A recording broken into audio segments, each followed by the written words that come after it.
Hey everyone, welcome to a weird sort of live stream. I'm waiting on Dave. He's just getting situated. But yeah, just thought I'd jump on. Not keep you guys waiting too long. Yeah, this is different. It is going to be about cameras and gears and content creation and photography and yeah, very unique. If you're here, you're either into content creation and you want to know about how people do things. Um, I'm absolutely curious as to how people, what gear people use. I'm a gear geek, so it was great to kind of go and talk to Dave. And I know Dave has a lot of photography experience, so it'd be nice to have this discussion with him. We normally talk about gear, but in a very passing manner. So this is more in depth, kind of look into his background in photography, and yeah. So we're just waiting on Dave, maybe getting situated, and bring him in. Hey, Dave. I can't hear you. There, you There can't? we go. Can you hear me now? Oh yeah, I can hear you now. I can hear you I don't know too. what was going on. No worries. How are you? Oh, pretty good. Yeah. How you feeling today? Everything good? Yeah, yeah. Yesterday and the day before were pretty bad. I was really worn out, and I've had the last 2 days off, so slept a lot today. Yeah.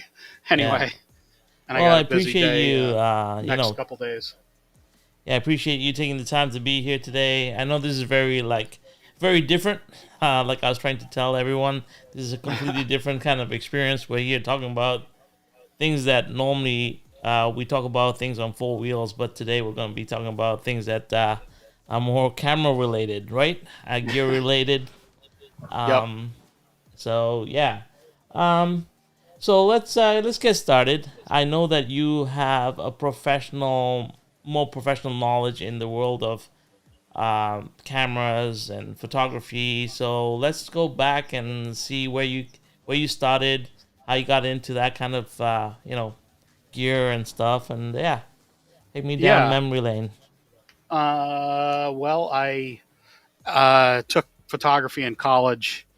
Um, Mainly because my wife was in the class, I think, and Yeah, I was in the graphic arts and advertising art program, and photography was like an elective, and I took it, and we transferred to another school after graduating from the technical college we were at, and I took photography again, and I did better in it. Got out of school and got a job as a press operator, doing pre-press and plating and things like that, and running a press and a newspaper. And anyway, so I started freelancing for them, and I was doing uh, basketball games and stuff in the evenings and football games on the weekends, and just kind of backed into the career of shooting full time. My first full time job was at a actually at a newspaper here in Pennsylvania. We've moved out and then moved back to the area about 15 years ago now. But I worked at a small newspaper, a small daily newspaper for 3 years, and then kind of moved to a bigger newspaper in Binghamton, New York for 3 years, and then outside of New York City for about 6 months.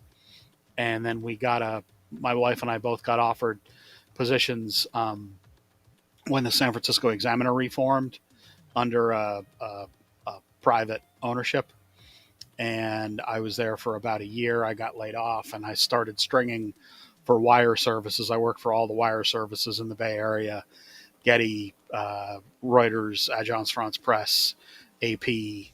I worked for a couple of Chinese photo agencies, and then we moved back to New York City, and I um, worked back at the paper that we had actually left about 2 years prior, and did mostly pro sports in New York City for about 8 years.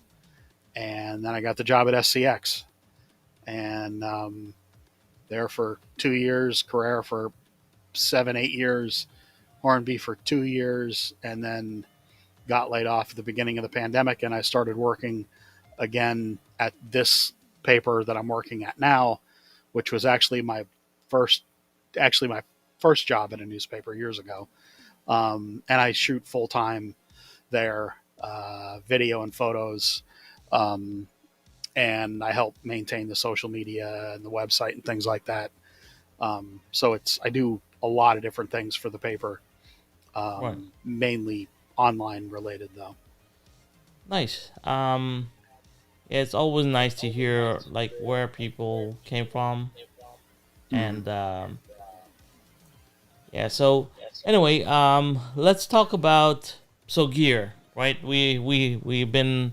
That's what we're here to talk about. I mean, if you have any questions for me, I'm open. I'm very, very new to videography Yeah. and photography. So, What What do you do? What do you do? Do you do that full time, or are you just doing this oh as a no, hobby? no. To So yeah, my history is so weird, like when it comes to work and stuff. So very close to you in a lot of ways. When I grew up in Africa in Kenya, and oh, my stepfather actually worked in an advertising agency, Young and Rubicam. hmm, And so hmm. when I was very young, I used to shoot bromides. I don't know if you know bromides, or like doing typesetting, cut and paste, and then shooting the Yeah, bromide and then making that ready for papers and stuff. So that's how I yeah, learned. I started on bromide machines. I learned how to work a bromide machine and do all that kind of stuff. So I was yeah. always in the art field, like in the graphic designs and art field. But my mother would not have any of it.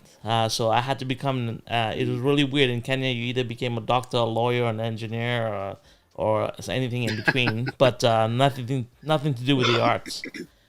So I was in the Mm. engineering program. When I came to Canada, I came for university, and my family migrated here. And I went to school for engineering. So I'm a mechanical engineer. I have my master's in robotics. Mm. And then when I Oh wow. finished my engineering school, I wanted to do design, so I secretly enrolled in the International Academy of Design and became a designer with honors. And I went on to work for Atlantis, and Fox, and Odeon, and did movie posters and everything else. Mm. And so I have a big graphic design That's awesome. background. Yeah, and I got to be on shoots, so I got to go to like bigger shoots and art direct and kind of be on kind of sets. Um, but I never Mm. had the interest of picking up a camera, and looking through the lens Mm. or anything. Um, and then about, I think, just about November of 2019, I was like, you know what? My wife was into film photography and digital photography, and she had taken courses, and we had the camera, we had the gear. I had a Canon 20D at that time, Mm. you know, and about November of 2019, I was like, you know what? I just want to try this out. And I bought my first camera. It was a Canon M50, Mm-hmm. very basic entry level camera. And honestly, like I bought it I got it for Christmas, and I opened the box, looked at it, and put it away. You know how it was. And then Yeah. yeah, so I didn't look at it for a while. I started studying, though. I started to understand the triangle and f-stop, ISO, and all that stuff. And I started to study a little bit, and then I started to really start to understand the camera. So I used to open it up and just check out the menus and stuff. But I never really shot anything. And then when the pandemic hit, obviously, like I was in the trade show industry at that point, and you know Mm. how the trade show industry Uh, just collapsed, right? yeah. So Oh baby. yeah, so I went from a very healthy income to absolutely nothing, and Yeah. so I was like, you know what, I'm gonna use this time to learn a new skill. And so I joined a Creator Academy on YouTube. There was a Creator Academy. I joined them, and Mm-hmm. uh, and I did a 10-day challenge. So basically, you had to shoot 10 videos in 10 days, and Mm-hmm. you had to shoot them all in different kind of you couldn't just shoot the same video like talking head. You couldn't just shoot a talking head video for 10 days. Oh, You had okay. to I do see. like a blog, you had to do talking head, you had to do a stories time. So I did this 10-day challenge. I need to post it up on YouTube. So Mm, there's another channel that I have, Roll Per, which is my original channel, and I have my hmm 10-day challenge there. And then at the end of it, they said you have to pick a niche, and I didn't know. I was like, I love cars. I've always loved cars. And I was like, what's a good niche? And I remembered I had a slot car track, so I pulled it out. I was like, what's better than shooting a fast-moving object, trying to capture that blur, that motion, that hmm energy, and then yeah, so I chose slot cars as my niche. It was really weird Okay. because I had a very big wargaming presence. So I used to wargame. I was ranked in Canada, ranked worldwide. So Oh, it was wow. really odd for my friends that I chose slot cars as my niche because it came out of left field. And there you go. That's history. And now Huh. here I That's am. cool. So yeah, it wasn't it wasn't the cameras made me choose slot cars. It wasn't slot Mm, cars that brought me to videography.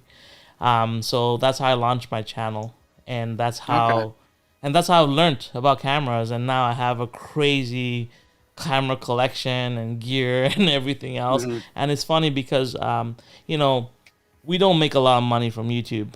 Like hmm slot car is not a niche, but I would say that by working at my skills at video and because I have commercial clients, because of my engineering skills that brought me into tech field, and a lot of hmm them wanted to do webinars and a lot of them wanted to do like informational. So this skill set that I gained by doing YouTube, working with slot cars, has put me into a position where now I offer the skills as a service to my Yeah. clients. So in a way, this became a revenue stream that I never would have had if I hadn't pressed play on the shutter, right? Like Right. it's so yeah, that's my history into this world. But I'm if you think I have a slot car craze, I'm crazier when it comes to cameras. Like um Yeah.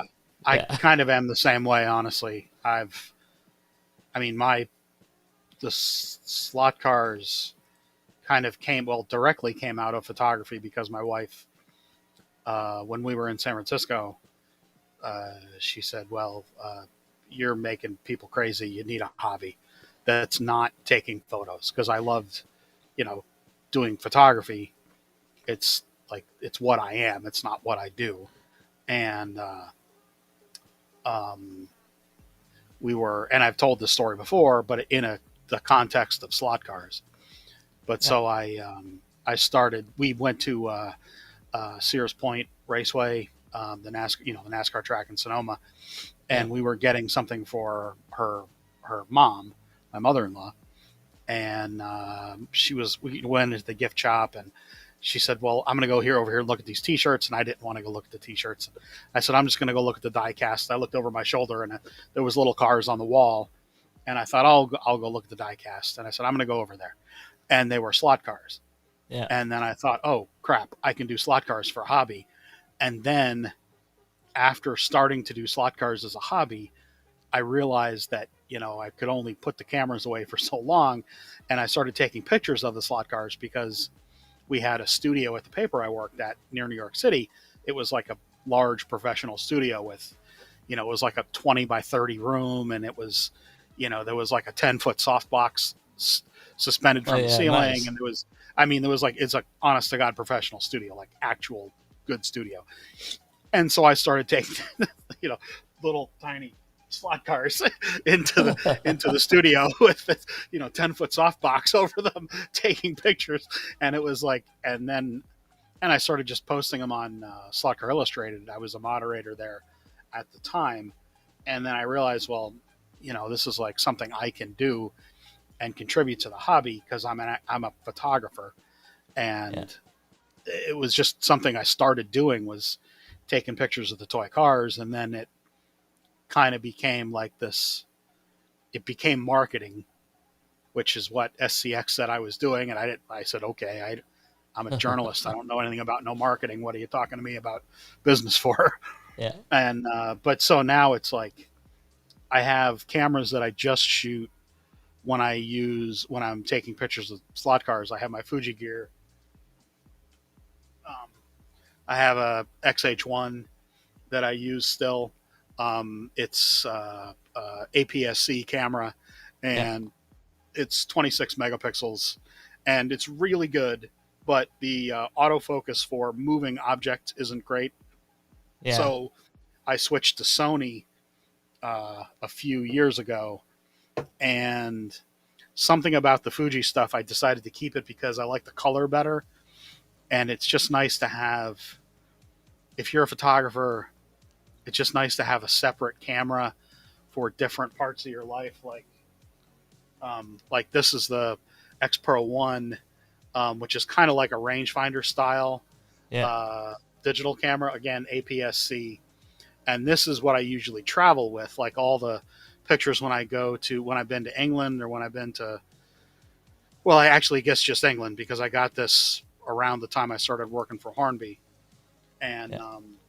so I pretty much just use the Fuji gear for the slot car stuff, and I don't use the high end Sony stuff for the slot cars at all, and I don't use the Fuji stuff for anything for work anymore. For newspapers or for video, even though they're the XH1 is pretty good for video. The X Pro one is trash for video. It's not meant to be video. Um, Yeah. it's meant to be a stills camera only. Well, we have a Uh, couple of people in the chat. Let's just say hi to some of them. So we got DNA in the chat. So that's Dahi and oh, Sasha. We got Sue Fast Speedway. Thanks for being here, guys. We have DK Moon. We have Daniel Thomas. We have Harry from Slot Cars Latvia. Thanks for being here. Stuart Burnham is here. We got BS Slot Cars, my favorite crew. My favorite racing dynamic duo, Steve and Cheryl, BS Slot Cars. Thanks for being here. We got Dave, Slot R, Legend. hold on a second. I'll be right Yeah, back. no worries. I'll just say hi to people. We got Warren here, and Clint is here. Thanks for being here. Oscar is here as well. Yeah, Dave's going to step away, but if you guys got questions about camera gear or anything, I think this is the time to ask. Um, like I said, Dave is has been in the industry and in the field. I am more of a dabbler, but it's great to talk tech. So if you guys have any questions, feel free to ask them now, or if you have any questions about workflows and everything else, just let me know. Hey Marty, how are you? Nice to have you here. Yeah, this is a very impromptu live stream. But yesterday Dave was on his live, and we had been discussing about spending some time talking about gear, and so here we are. So if you have questions for us, let me know, and we'll just wait for Dave to come back, and we'll continue.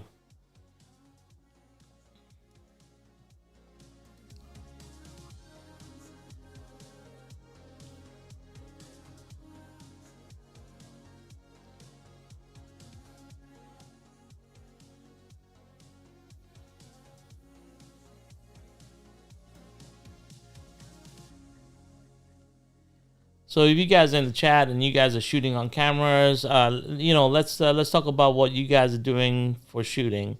Are you guys shooting on cameras? Are you guys shooting on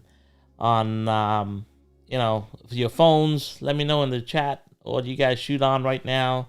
What challenges you guys are facing? Yeah, please, let's have a discussion about that. I believe Dave is having a few of these issues.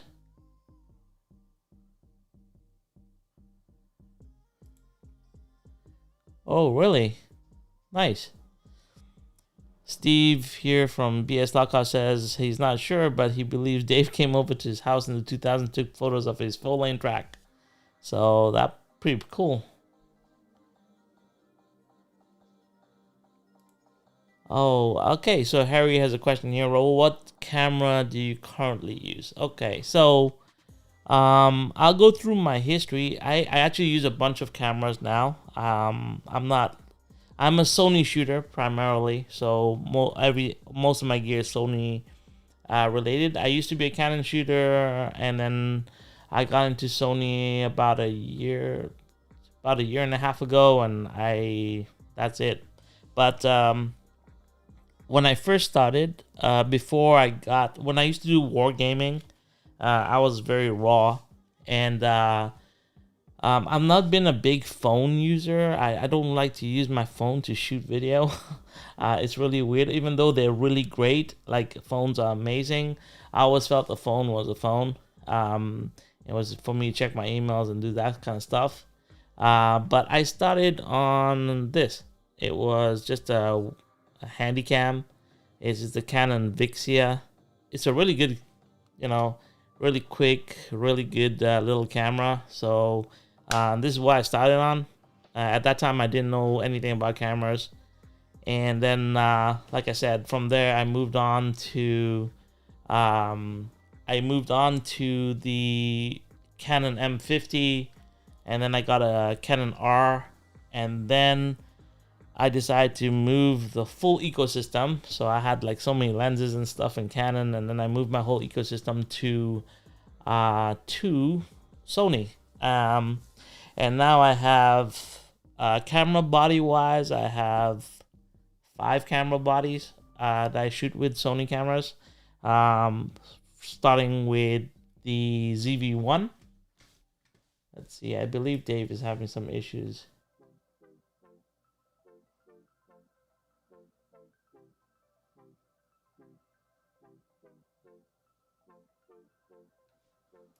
Oh. Yeah, Dave is having some issues.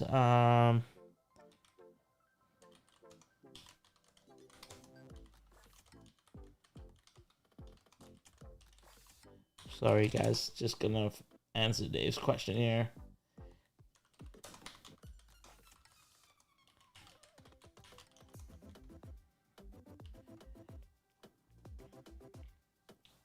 All right, so yeah, so I started. So I got a ZV-1, which I think I've showcased on my channel before, and the main reason I got the ZV-1 was because I wanted to do super slow motion, and it was able to shoot 1,000 frames per second.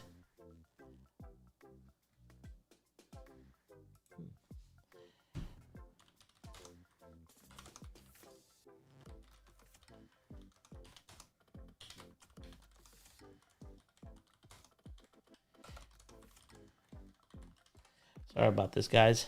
Yeah, then I got, so then after that, I got the ZV-E10, which is this guy here, which I call Dougie. He's one of my favorite little cameras. He's APS-C. I have an A7R3, which is what is shooting me right now. It's a DSLR full frame. I have a Sony FX3, which is another full frame. That's mostly for my video. I have the FX30, which is my B camera. And those are my main cameras that I shoot with. I also have an A6600, and I'm probably gonna pick up the A6700 this year as well, since it's like the APS-C steroid class, I guess, of Sony cameras. So that's what I have right now, and that's what I shoot on.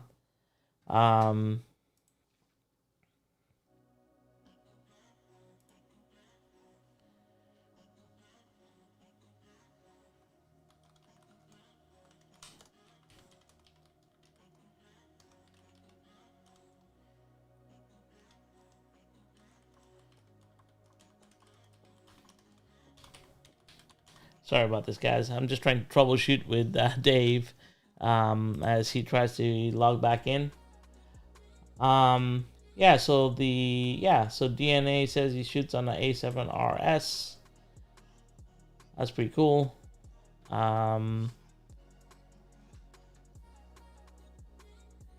Yeah, you're a Nikon shooter. That's nice, Harry. Nikons are pretty good. Are you on a mirrorless or mirrored system?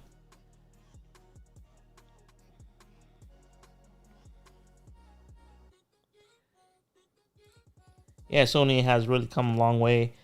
Autofocusing systems on Sony with the AI and stuff is crazy. But In total, I probably have way more cameras than just the Sony stuff because I have GoPros, I have you know Insta 360s. I have 360 cameras. I have all these. I have the bunch of the DJI stuff. So like I'm fully invested in cameras and different tech. So here we go. Let's see. I believe Dave is trying back in. See if he gets connected.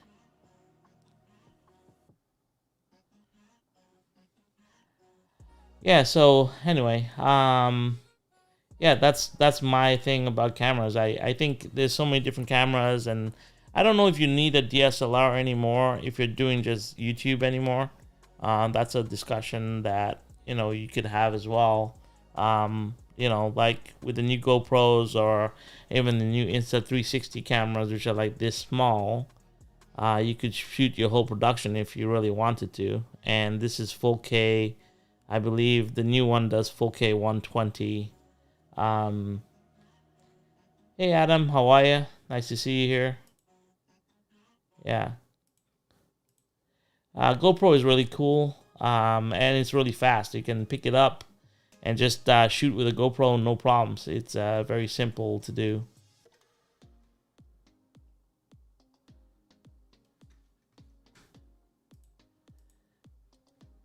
Hey Dave, are you back? Let's see. Hey Dave. Yeah, can you hear me? There we go. Yeah, there we go. I don't know what it just shut off. Oh, that's okay. Yeah, it's weird. I switched browsers. No worries, man. Yeah, so this is a good question. People asking like, when did you start, and do you think like, and this is something that I've been thinking about, like, do you need an DSLR today necessarily with the development of phones and development of some of the smaller camera gear like the GoPros and stuff? What are your thoughts about those little gizmos and gadgets? Obviously, Well, it depends on what someone's trying to do. If they're just taking pictures of their family, absolutely not. Just use the phone that they have in their pocket already.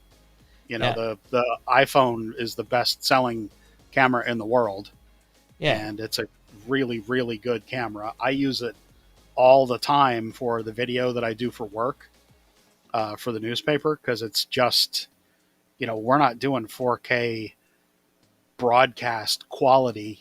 TV only shoots 1080p, by the way. Locally, unless you're in a big market, there's very little local TV that shoots anything other than 1080p. yeah, So, most people think they need 4K video. They don't. Most people think they need super high resolution cameras. They don't.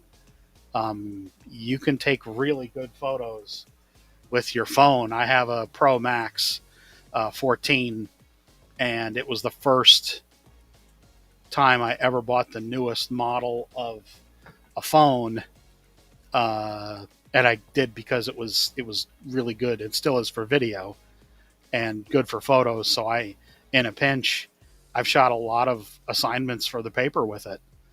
yeah. Um, it depends on what you're doing.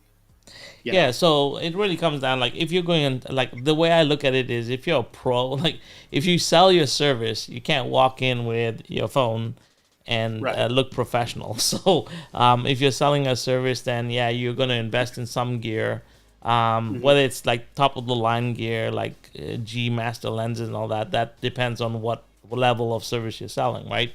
But in general, I think like phone qualities are just amazing right now, and you can do a lot of it. But I mean, a simple camcorder like this guy right here, a Sony, like Yeah, this little Canon Vixia 800 will do you wonders. Because these things yeah. are super easy to use. You don't have to do too much, and they give you pretty good quality of picture out of them. And you can roll right through it. And they got good camera life, good battery life, and everything. So, uh, you know, Hmm. gear doesn't define content. It's just a way to make you produce content. So that's my philosophy. Oh, absolutely. I mean, so this is the camera that I use for most of the video that I do, like for the news for the channel. And I've also used this. I also use this for work. This is a A7R3. It's a few years old. It is by no means the latest thing. So it's if you can get one of these for about $1,200 now, just the camera body, Yeah. um, it's it's not an expensive camera anymore. It used to be like I think it was $3,000 new, but uh, you can get a lot out of this camera and most any mirrorless camera these days. I mean, you can get the Fuji that I use for just the slot car stuff. I use that professionally for 2 years, and you can get that for 500, $600 now. Yeah. And it's more camera than most people will ever need. Yeah. It really comes down to what exactly you want to do. If you're more video focused, more photography focused, more live streaming focused, I think it changes. Camera gear Mm. can really adapt to what you need. Because when I do live streams, I don't really need my DSLRs anymore. Because with the new these pan tilt and zoom cameras now are super clear, super crisp, and you can get like right now I run wireless camera systems a lot because you don't want cables. I mean, when you're putting a camera 20 feet away and you're running cable, it's a headache. You Yeah. do and then with technology and latencies now has come down so much. You can get away with doing some pretty cool stuff with wireless cameras as well. But I like to experiment a lot with different gear. So as much as I love my DSLRs, never I love them a lot, and whether it's like this simple APS-C or all the way up to my FX3, I enjoy all the cameras. They all Mm-hmm. have a different feel when you shoot with different cameras, like Mm-hmm. and you get different quality of imagery. But at the end of it, it's just about the story and what you're telling. So, um, but Yeah. yeah, so um, have you? What is your favorite? If you were to go on a, let's just say you're on a trip. So you like when you go to the slot festival last year or the year before that, or you travel around. What's your go-to piece of equipment to take with you? I mean, the with the slot festival, I took the A7R3. That was around the time I got that, and then I had a wide angle lens, and I took that. That was it. Yeah. Uh, Normally, like if I'm traveling not to go to shoot, um, for the slot fest kind of a thing like that, I would be going there to work for the channel. So I would take something to shoot video with that I really, could rely on.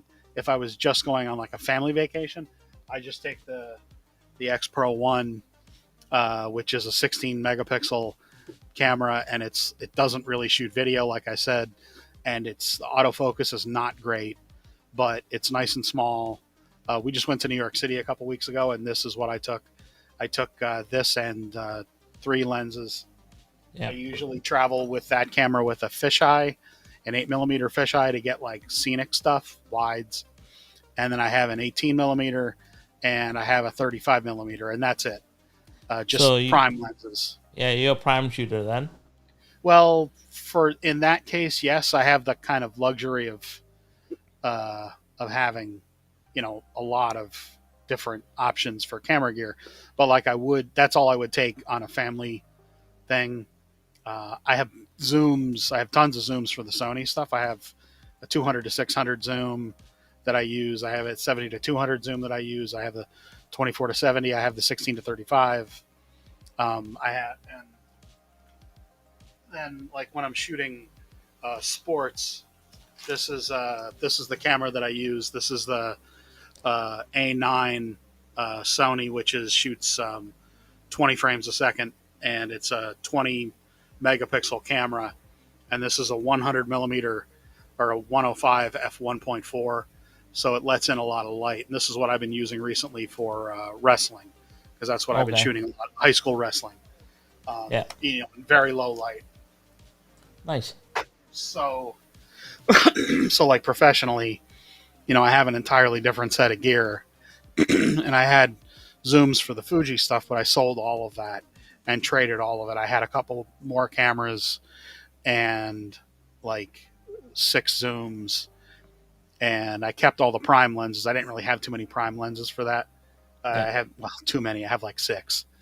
Um, but so yeah, it's kind of the purpose of what I would go with. But like I said, a lot of times for work, I just use my phone, and I have like a small rig cage that I got for it and a Right. handle, Yeah. and then I have a Deity Mike. shotgun mic that I use that I shoot a ton of video with. I'm going to wrestling the state finals this Friday, Thursday, Friday, Saturday, down in Hershey, Pennsylvania, and probably all the video I shoot will be with my phone.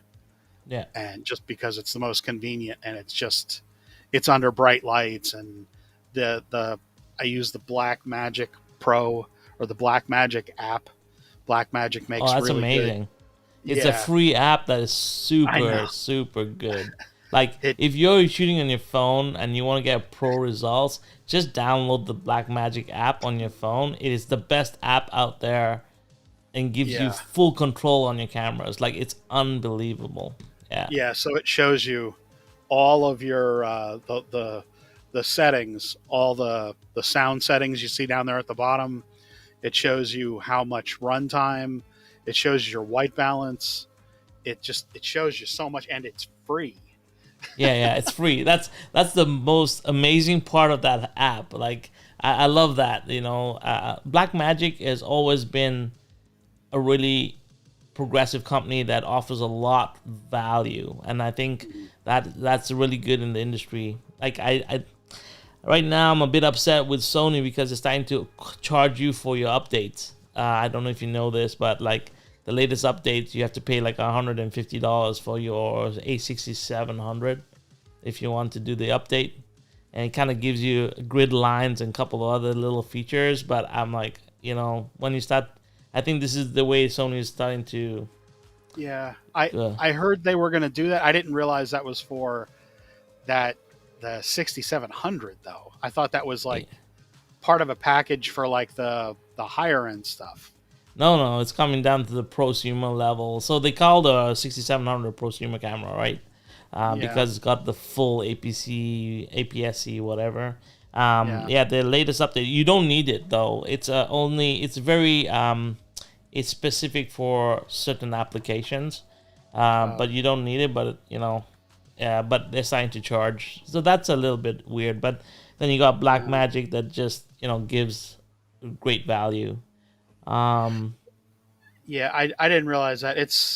I know a lot of people are upset with Sony because they've released newer cameras that have more features than like the A1, which was the top of the line camera, which is now, you know, been the problem is Sony have so many different product lines, and they're trying to like cascade new releases all the time. yeah, So like the normal cycle, like Fujifilm cycle is like every like 18 months you get a new camera, yeah, but Sony's is like every 4 or 5 months you get a new camera across. Not may not be the same line that you're in, but there'll be like 5 new cameras a year. Well, the problem is there's only so many new features they can put in, and then they have to make some of them like crossover. It just I get why people are annoyed by it, but you got to understand with technology, you're going to lose out on technology at some point. yeah. At the end of the day, and then so yeah, let's talk about that. But Adam has a question here. What are your thoughts on using GoPros for live stream? They're amazing. If you buy any GoPro right now, that as long as it's not the little minis, The you, session. yeah, you can do live streaming straight out of the GoPros. They have the app connects directly, and you can live stream out. But if it's not GoPro, it's DJI has the same thing. Insta360 has the same thing. Everyone's gone the live stream route. I mean, this guy is pretty nice too, because this is the DJI Osmo Pocket 3, Oh, and then nice. it's got a gimbal, It you hook it up straight to your computer. It gives you live streaming. I love these autofocusing on my it's on my eye. So, but yeah, this is an amazing little camera. It's got a gimbal, and yeah, you just plug it in and it recognizes right away as a live stream product. So, yeah, it's very convenient to live stream today. Compared to 3 years ago when I started, it's a lot simpler. Now, just one USB cable and you're good to go. But yeah, definitely GoPros are great. I think GoPros are very versatile, especially for slot car related content. Yeah. You can do a lot with it now, or with the GoPros. Uh, Yeah, I have one. I have a five. A yeah, five. Yeah, I have a five, and it's not. Oh, so Blackmagic app is only for Apple, George, yeah, or Harry. Sorry, Harry.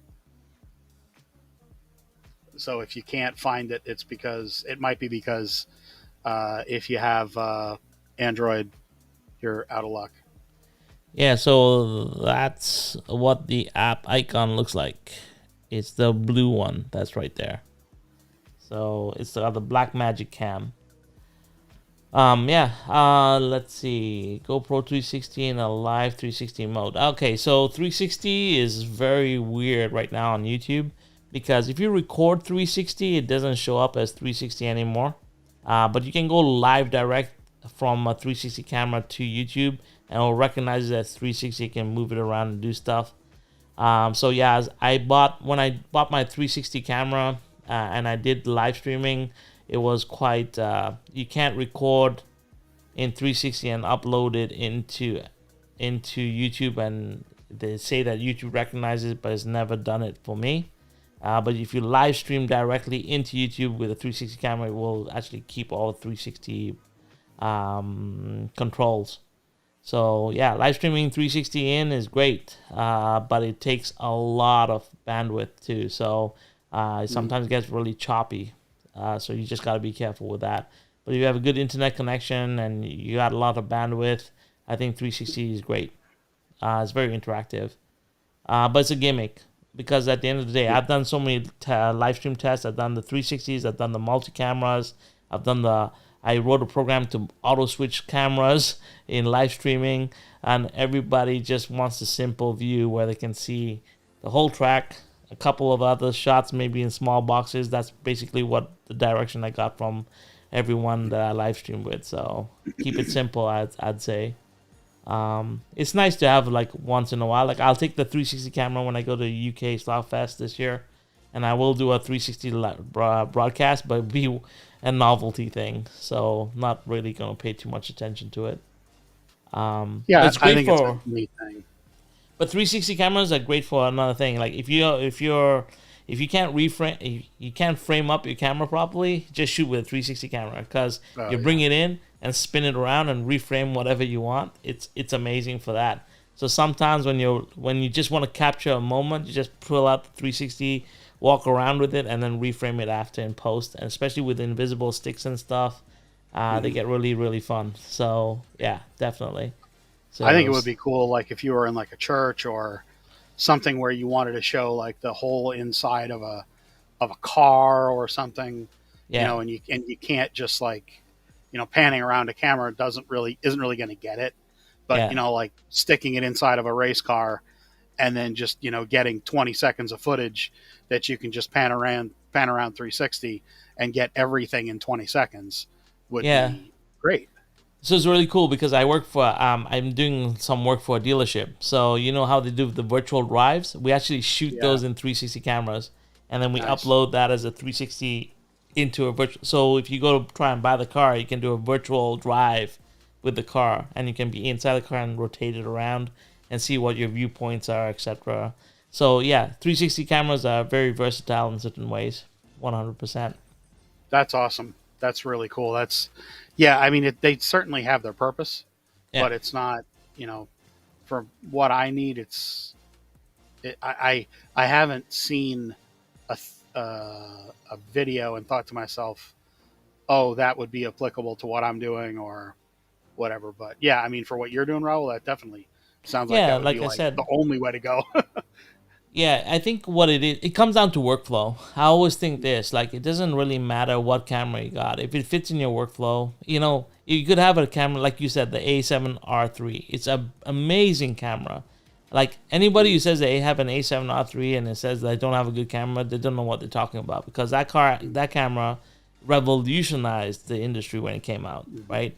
And it's still relevant today, right? Sure, it doesn't shoot whatever 4K 60 or whatever it does, it only shoots 4K 30, but who cares, right? Yeah. You Yeah, know, only 4K yeah, 30. I Yeah. know, only 4K. Like today, it's like, oh, does your camera shoot 4K 120? Oh, mine shoots 4K. And it doesn't really matter, because how many Yeah. times do you shoot 4K 120? It just so happens with slot cars, I love to slow them down, so I go for the really high frame rates. But in reality, 120 frames is already slow motion enough, in Oh, lots of yeah. situations. So, yeah, it's pretty cool. Let's see, is there any other questions here? Do you have any questions for me, Dave? Like, I've been. So what's your main camera that you're using now? Is that a FX3? I do have an FX3. I FX3 and FX30 are my main video cameras. So, with my FX30, I have a prime lens on it, the 11mm Sony, which Okay. is what gives me my wide angles. And then with my FX3, I switch. I have like a variety of lenses. I have a lot of primes. I have the Trinity from Tamron, so I have the 17 to it's the 17 to 25 or 20, sorry, 17 to 28, and then I have the 25 to 70, and I have the 70 to 150. So I got the Tamron Trinity, which I use as versatile as I want to, and then I have a lot of primes, up to the 105 Sigma. And I use that for macro, really. It's a macro 105. And then and now I've been messing around with something called the Lens Baby. I don't know if you've heard about them. Yeah, I've heard of Lens Baby. Yeah. Yeah. So because toy photography is kind of quirky, and I've been watching a lot of toy photography, a lot of them are using this gimmicky lens called the Lens Baby. So I've been messing around with that right now. So it's kind of cool. But I'm not dedicated to one single camera. I just pick up whatever is available, because when it comes to shooting with the bigger cameras, especially slow motion, there's a lot of light involved. So if you noticed, I spent a lot of money on lights. I think I've spent more money on lights than I have on cameras, to be quite fair, because you need so much light to shoot slow motion. Especially because I'm situated in a basement, I don't have a lot of natural light that comes down there, so I really rely on that a lot. The difference between the FX30 and FX3, could you see yourself just using the 30 and not the 3? Oh yeah. Is the APS-C too much of a drawback? No. I think the APS-C is as good as the FX3, in my opinion. Obviously in low light, the FX3 will be much better. Yeah. But in reality, if you put the FX30 up against the FX3, in most cases, it will be good, if not better sometimes, I think. So, and an FX30 is so good for value right now. Like, it's an amazing value. I know, they're crazy. Like used, they're like 1600. And I could see that being the main camera that I use for the channel. Just because like I have a permanent kind of setup now, and I like the idea of having gear in there and just leaving it there and just being able to walk in and shoot. Is like kind of with this setup for some reason wasn't working tonight, but I'll right out of the box. But anyway, just like in the studio, and I've been thinking about that about the 30 versus the 3. The 30 is just, I mean, cheap. It's amazing. Cheap, like it's amazing value. You're right. Yeah, like if the only reason I'm looking at the 6700 is because of the megapixels, because I actually need a hybrid camera. If you're shooting pure video and you're using even just live streaming or whatever, the FX30 is your way to go. on Yeah. APS-C. And then obviously with APS-C you can use cheaper lenses. You know, you don't get into the heavy glass, right? Mhm. So yeah, I like the only reason I got the FX3 was because I was shooting now more professionally. Like I've been called in to shoot, and I have to do live broadcasts. So in Mhm. that situation, I use my FX3 as my main, and then I have a B cam, and then obviously I have the B cam on the sliders and everything else. So because Mhm. I do a lot of interviews and stuff. Yeah. So yeah, so you know that's the difference. And I'm all if I wasn't if I didn't need a hybrid, I would buy another FX30. That's a Yeah. guarantee. I think it's an amazing software, amazing piece of gear, especially Yeah. with all the updates that they did to it too. So Yeah. I think they're going to do some. They really Sony really took it on the chin recently from their a lot of their users, and the people have been talking about how they need to, redo all this firmware and stuff, and they've been just getting hammered online. So now they're going to do a big update for the A1 and FX3, and probably the FX30 will get it too, because there's yeah, stuff that the ZVE1 does for $2,000 that the $5,000 cameras don't do. yeah, 100%. That the Um, reframing is just amazing that it'll do, and it's like that, like you said, just like that kind of pan and follow the subject. yeah, It's incredible what that AI will do. yeah. But see, this is the thing, right? If you don't wanna, if you don't wanna buy a new camera, this is a gimbal, right? Yeah. This is the whole hem, and this little thing here is an AI module. Okay. So you can put any camera you want on this gimbal, and now you Hmm. got an AI tracker, Oh, and that's cool. you can put it on a GoPro on it. You can put your phone on it. You can put whatever you want. It's a universal mounting system, and this thing is $400, right? Wow.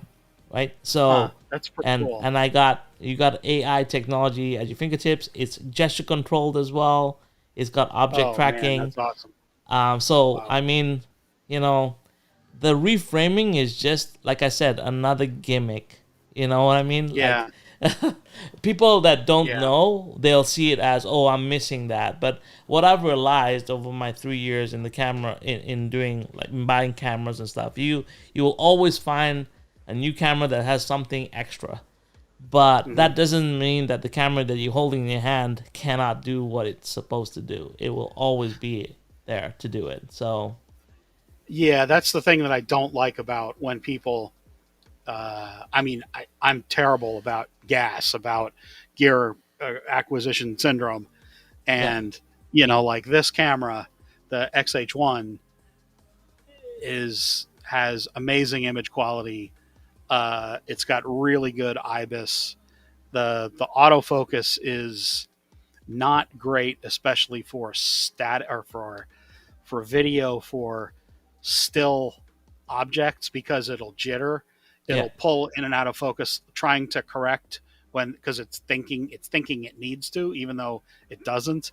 And that's the and that's what made me switch from this to Sony, was because I couldn't get consistent video with this, even though this was like the top of the end Sony Fuji camera for a while, and it was like made for filmmakers supposedly, but you can't autofocus with it, and like I can't just do a talking head interview without the autofocus jumping around. Well, that's like that. It means it's useless to me. yeah. Um. Anyway. Well, autofocus has come a long way, but like you compare Sony to Canon autofocus, in the real world, it's not that bad, right? But like, of course, if you're a sports photographer or you're doing like very specific things where you're shooting really high motion, obviously you're going to go Hmm. with the Sony route, especially with the new A9 coming out, Hmm. Mark III, whatever it is, Hmm. that shoots like crazy amounts of frames. But 240 frames a I second. know it's insane, right? It's insane that we need that. That's the funny part. But I guess when you're a sports photographer, you don't want to miss that moment. You just want to shoot, right? So, Well, so um, that's the thing is, and that's where people and even other photographer friends have been saying, well, I mean, they all kind of catch themselves because they all, like you just said, they all think to themselves, well, why would you need that? And then they think, oh, wait, 4 or 5 times a year, of course I would need that. Yeah. And if all you had to do is, if this was the Sony camera, you just push the custom button on the front of it or on the back or whatever, and then all of a sudden you're in a certain mode Yeah. where it goes from normal high speed shooting to, ludicrous speed, as they said in Spaceballs. It goes from only 60 frames a second or only 30 frames a second. I mean, the camera that I use for sports only shoots 20 frames a second. And trust me, that gets way, way, way out of control.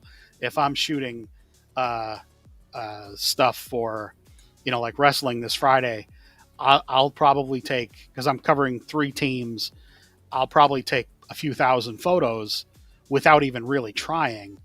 Now, I could take a few thousand photos with that new camera in literally 3 seconds. Yeah, no, it's nuts.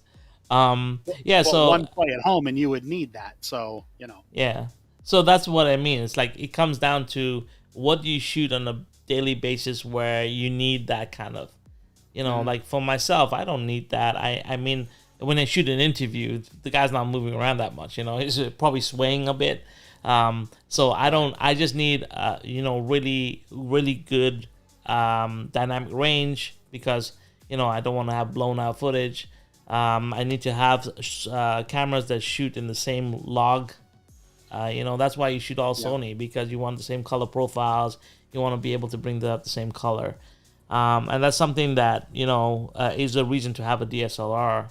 But when it comes to like YouTube and stuff, I don't think there's any consistency there. You just shoot with what you got. So, and you make it work. And I think that's the bottom line there.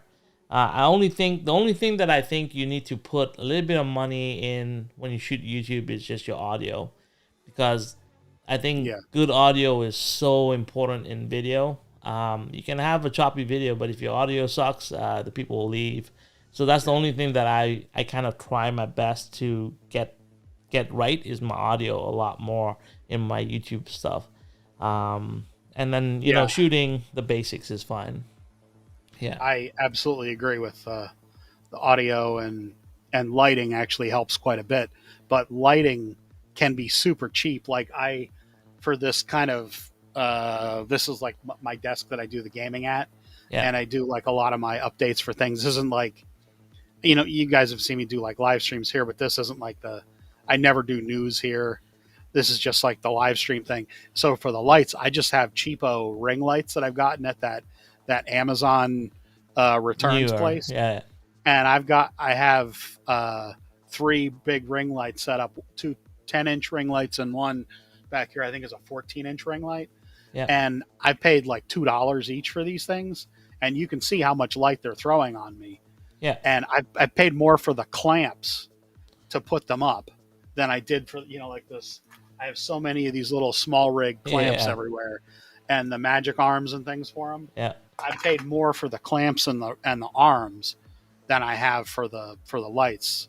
So you can get ring lights that are super cheap, USB plug-in, but audio. I mean, like I paid very little for this. What is this? This is a Shure, and it's not really the best for this setup, and I don't really have the audio done well on this computer. I have it a little better on what I do with my live streams, where I have Boya wireless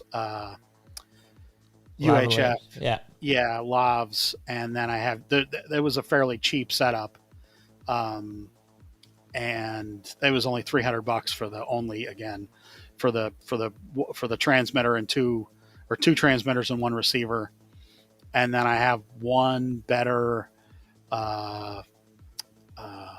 Shure mic that I just got, a Rode actually, lavalier that I just got, but people said they didn't like the sound of it, probably because it sounds way better than the crappy Boya mics that I have, and it was too much difference. And anyway, so I have a lot of these cheap Boya lavalier mics, the wired ones, and they're $20 on Amazon. Boya is the name, and they cost nothing, and they sound good enough. Yeah, they got a heavy bass to them, which is what I think everybody looks for. Yeah. Because we are more like when it comes to video, you want a good balance with midtones. But I find with YouTube, everybody wants the bass. Like the more bass, they're like, oh, Yeah. that's a richer sound. But Right. at the end of the day, like I said, as long as I think you just gotta upgrade your audio. I think even if you're shooting on your phone, get something that will plug into your phone. It's very cheap these days. I think $30, and you can get like a module with a wireless, one of those little wireless transmitters that you just hook up here, and just changes the audio. Yeah, Yeah. I have we because my wife and I do a bunch of. She's the editor of the paper, and she likes doing video too. So we have tried a million different mic setups and wireless setups and all cheaper stuff, and it's a lot of trial and error. Believe me. yeah. Um, Yeah, I mean, like, I would go with a brand that's kind of well known. Like Boya is pretty good. You get really good um, with the Ulanzi right now has a really good mic system that just came out. Obviously, you get the DJIs, but that's going up in price point. The Rhodes are like prosumer level good, and Yeah. then you can get into Sennheisers and all that, which starts to just go really up there in price. Jeff G says, Roll, one of your 360 tests you did, I was able to pan your camera myself with my TV remote. That was very cool. Cool. Yeah, so that's just a 360 live feed. As long as you can do live 360 feed into YouTube, it allows you to do all the 360 things. So you can pan, zoom, move the camera to what you want to see, which is what I really loved. I thought it was very interactive.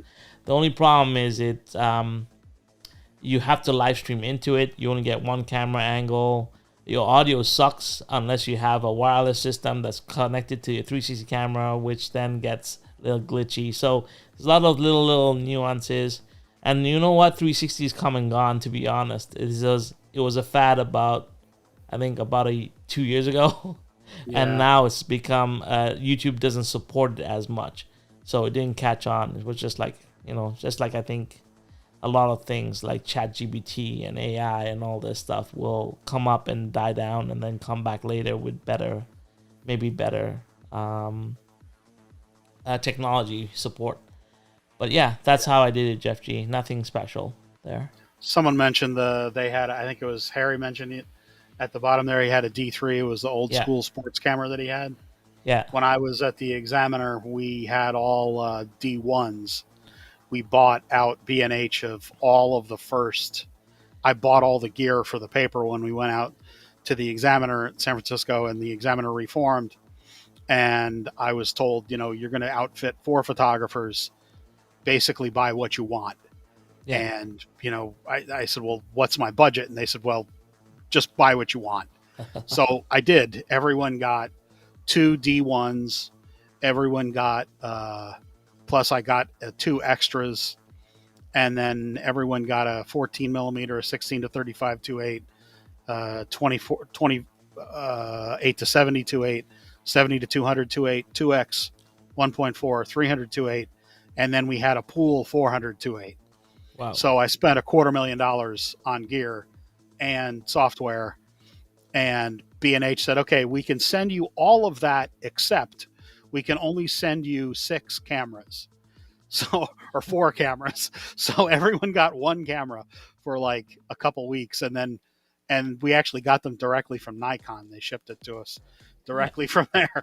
And the first D1s were, oh baby, they had a lot of problems with the autofocus, back focusing, and everything. And then the D2s and threes got they really caught up with Canon. yeah. Hey, Doug. Hey, Doug. Hey, Ian. How are ya? Nice to see you guys here. Yeah. So, any other questions? So, like I said, like when I was talking to you about cameras that fit a purpose, right? This camera right here, it fit a purpose for me. It was the smallest camera. That's the camera itself, Oh, that's neat. and it goes on my slot cars, and this is how I do all my track footage. Oh, did you Right? did It's magnetic did you too, ever so you watch just that? clip it on. Yeah, did you ever watch Camera Conspiracies on YouTube, Casey? Yeah, I think so. Yeah. I think he did a review of that camera. I Yeah. recognize that camera. Those are really cool little cameras. Yeah, amazing little cameras. I just got the newer one. This is the Go 2. I have the Go 3. And Yeah. yeah, that's what I rigged up my camera car with a boom, little mini boom, so I can swing it around and go different Yeah. directions. And that's how I That's awesome. shoot all my track footage on my track, because this camera, GoPro is pretty big still, and Yeah. these cameras are super, super small. But this is where I said, like, you find the camera that fits the situation, and this just happens to fit the situation. And this is really Now, great. is that a 1080 camera or is Oh, it it's a 4K. 4K camera?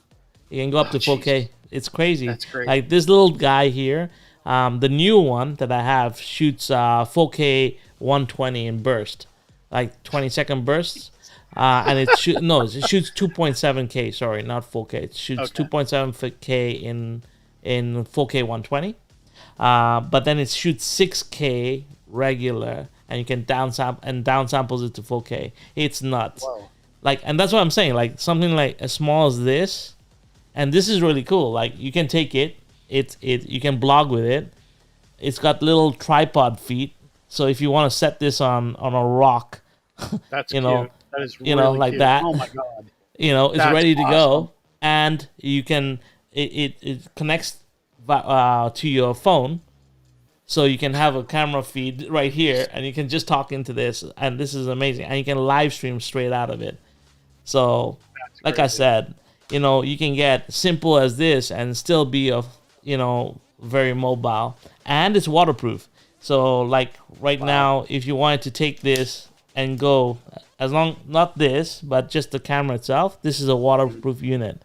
So you can go up to, I think, 30 meters deep. Wow.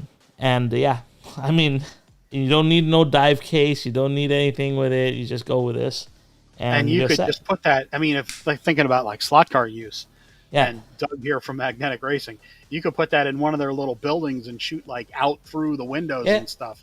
That would be yeah. so awesome to do. I hide this all over my track sometimes. And it's magnetic, right? So as long as it has a metal face, you can just Mm, snap it on. It just clicks on, so you can just click it to wherever you want. that's Very incredible. versatile camera. So if you're into slot cars, I think this is a camera that you should look at. Hmm. And you can do lots of crazy cool stuff with it.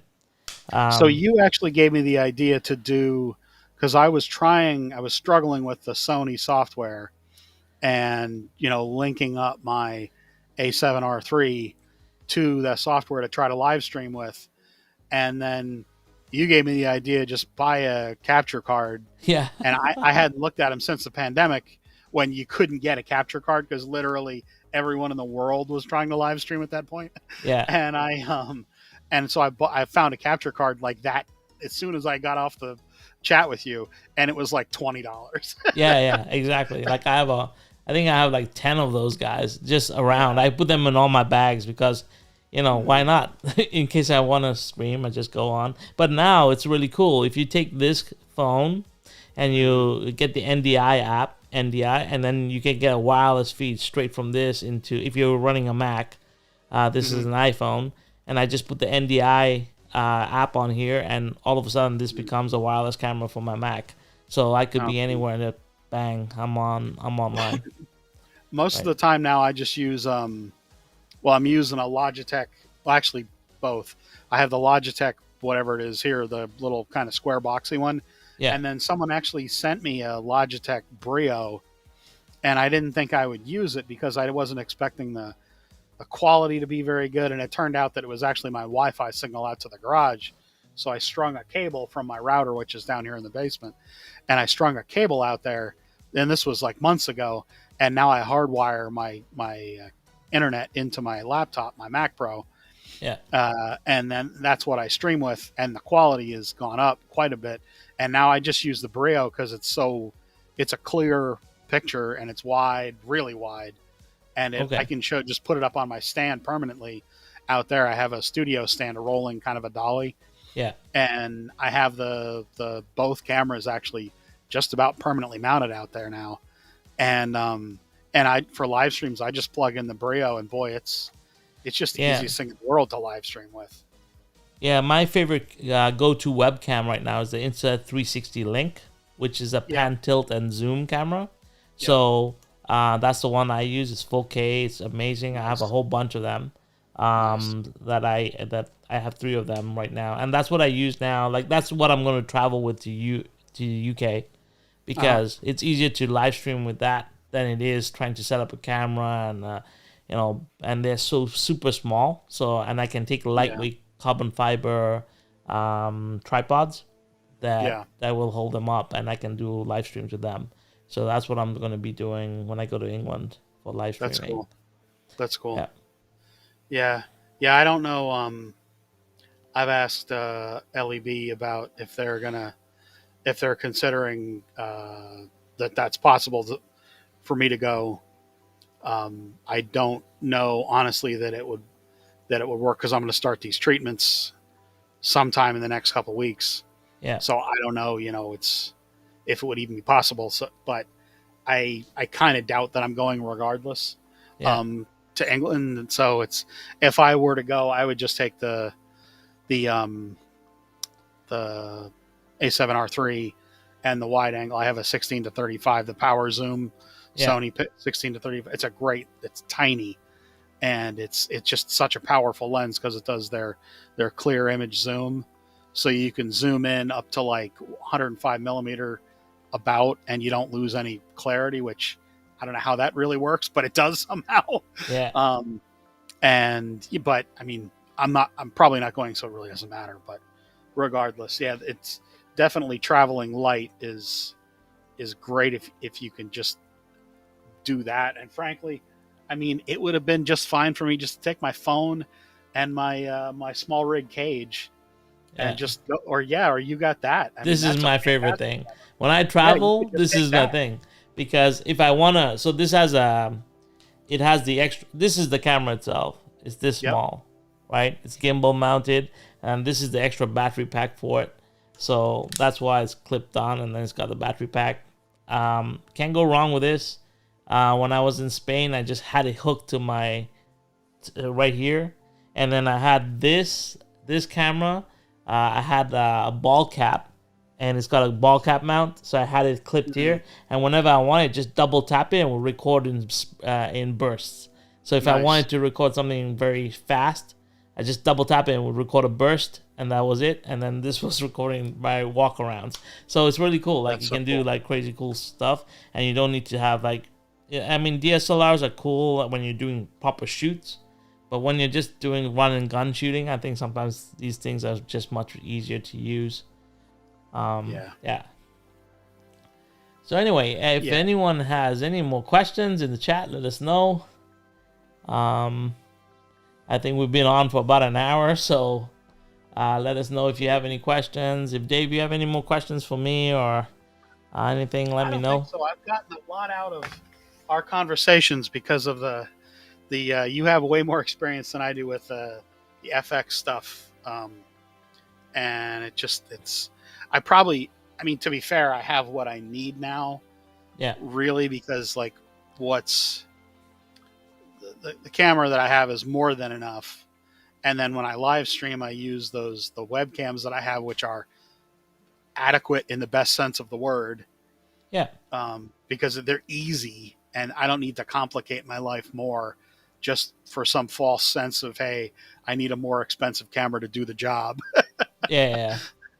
Yeah, my Um, joy is just doing setups. So I actually get mm, more fun setting up live streams and multi-camera stuff than the actual live stream itself. Like, yeah, it's fun to see the slot car run, but like for me, the joy comes into like how do I capture a situation and how many mm, cameras can I put up and how can I write code to run cameras that auto switch and like so that's where I get my little shits and giggles out of it.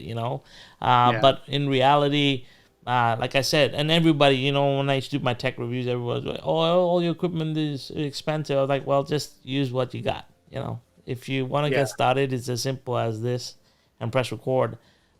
The gear doesn't really define what kind of content you create, but it's no, fun. If you're having fun with it, like we have fun. Like every time you're shooting and you pull up a camera, I'm always like, "What lens is that?"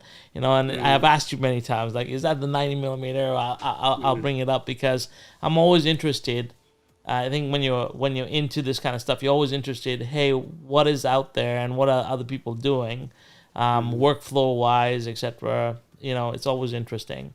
Um, Yeah, yeah. yeah, So for my shooting for like professionally, um, it is very gear dependent because I'm shooting. Uh, I mean, I shoot news, which is not as gear dependent, and then featurey things, which can be, but like the resolution that a newspaper requires for print is by modern standards really very low, and a quality that we put online, pictures online can only be 72 dpi, and then the longest dimension of the pixels is, there are two things that matter: the size of the picture and the resolution of the picture. The resolution of the picture can only be shown unless you have a pop out as 72 dpi. yeah, So, and then the file size is what matters. Having a tremendous file size online doesn't matter whatsoever. You just need a basic image on there. But then, but video, most people, like 99, well, probably 95, I won't exaggerate, 95% of people are looking at the internet on their phones. So you're never going to get super high quality viewership, even if you have, even if YouTube would support 8K or 1MV or 1A or whatever the newest thing is. It's like most phones, it's wasted. yeah, So you don't really need all that resolution. I do when I'm shooting sports because I can crop then. And if I'm at home plate and I'm shooting with my 200 to 600, which is a long, it's over there, and it's a long lens. That I need because I need to get out to the outfield yeah, from home plate and yeah, get something usable of just that player diving for a ball at 20 frames a second. So I can get, 2 or 3 frames, hopefully, of the ball going into his glove if I can try to time it right. yeah, So, like for what I do, it's very specific set of circumstances some of the time. Most of the time, though, like I said, I can use my phone and nobody would know. yeah, For like the average picture of, you know, uh, a spelling bee or something, go to a local farm show or something. And if you know how to use a camera phone, you can take really good photos. yeah, 100%. So Doug and Ian said, what would you recommend for a pair of mics? So on the high, okay, so when you say a pair of mics, I tend to lean towards the wireless system. So the Rode is the higher end. So the Rode Pro, it's got one receiver and two transmitters, so you can both feed in. But you can go as low. I think the Deity has a really good two uh, two transmitters, one receiver system as well, and that's It's pretty the good. same price as the Rhodes now. Oh, really? Yeah, Um, they've released well, there's, yeah, because Rode and Deity both make the two transmitter setups, yeah. and they're both between $300 and $400. So there's no real benefit to either as far as price goes, basically. Yeah, well, Comica is another brand Yeah. that is really good as well, and especially if you're shooting on your phone, those things have direct hookups to your iPhone or Androids with the USB-C connections, and they're pretty good price. They're around 200 bucks. Um, and then yeah, if you want cheap, just get wired Boya mics like Mhm. Dave was talking about. That's really good as well. So you have options, Doug, and you can reach out to me privately, and I can take you through some of the different options. The Um, Boya stuff was what I took when I went to Toy Slotfest the first time, yeah, and I did the interviews with Simon and Maurizio. I just had, and Boya wired mics cost $25, and then you have to buy little tiny batteries to put in them, and the batteries last absolutely forever. And I use a wired Boya mic for every one of my news videos. yeah, It's a single mic, and it costs $20. And I figured, if it breaks, whatever, it was only $20. I've only broken one, and I think that was because like I actually physically broke it by accident. But in a couple of years now, I've never worn one out, and I've just about never worn out the batteries in one either. Yeah, the And Boyas are amazing. they're Yeah, good enough quality. It's like a massive step up from just using the mic that's on your phone. yeah. Um, that'd be like 90% of where you'd need to be. Yeah, so it comes down to Doug, whatever you need. But I like for myself, like I like wireless systems with my mic. Sometimes when I'm moving around, if you're sitting in one place, a shotgun mic is great. You know, if you get a shotgun on a boom arm, especially like the Rode Video Mic Pro 2, it's like a little tiny mic. It's $129. It's really good, and it's also got a USB connection straight into your computer as well. So you can either connect it to your camera, or you can connect it to your computer, and it will pick up. And if you boom it just 6 inches away from you, outside of your head, you can pick up all the sound, and it will also deaden sound around you. So it will just be it's directional. But yeah, we can talk about mics a lot because there is so much technology in mics. But yeah, if I were picking up a two transmitter system and I was just using my phone, the Comic Cut stuff is really built for iPhones or Android phones. So that's where I would go. Yeah, Yeah. and it's pretty cheap. Yeah. I think anything that's 2.4 gigahertz system is cheap. And the UHS as well is pretty cheap, but then it depends on what quality of sound you want. Yeah. Yeah, Yeah, as I found out with the Boya set that I got, that's what I use like for the live streams that I use where I'm walking around. I knew I'd have to have something that was wireless, yeah, and I looked for the cheapest wireless I could get, and it's Boya, it's Boya, and they don't actually make the ones anymore that I bought, and the sound is reasonable, and it's not, for like a sound guy, it's not great, but yeah, for 90% of people out there, it's more than you'd need, and it's wireless, and it's easy to use. You just turn them on, and you got to be plugged into your laptop or whatever device you're using, and it picks mine up automatically on my MacBook. Uh, and the only thing is the batteries, as people know, if they watch my live streams, batteries, especially in a cold garage, they're just double A's. So yeah, you just buy batteries and just swap them out if they start to go, and it's pretty yeah, easy. And it was $300 for the one two transmitters and one receiver in a hard case with a yeah. couple cheap mics. So it's not a cheap option, but it's the cheapest I could do wireless with what I wanted to do, and not, I wanted a lavalier mic plugged into a box, not a little box that I would wear on my chest like the Deity or the Rode mics are.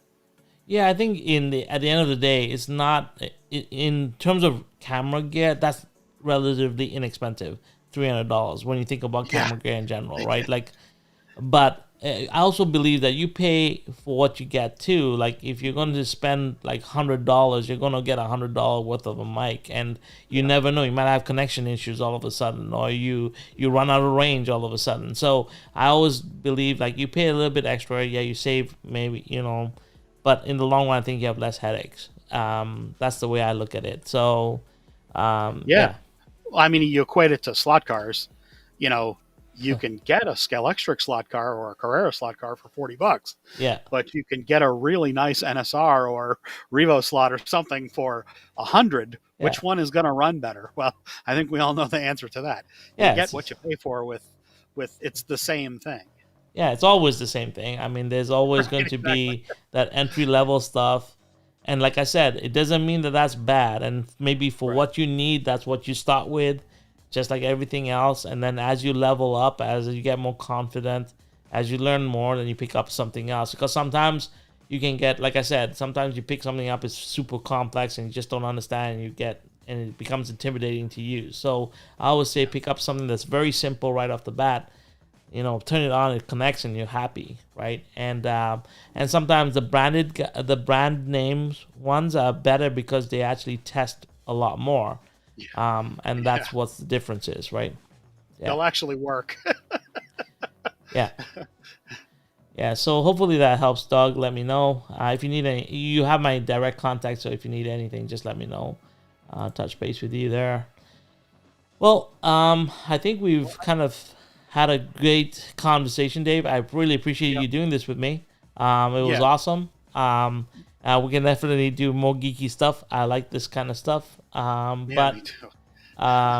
yeah, I appreciate this time, and I appreciate everybody who came in the chat. Thank you so much for being here. We're gonna wrap this up now.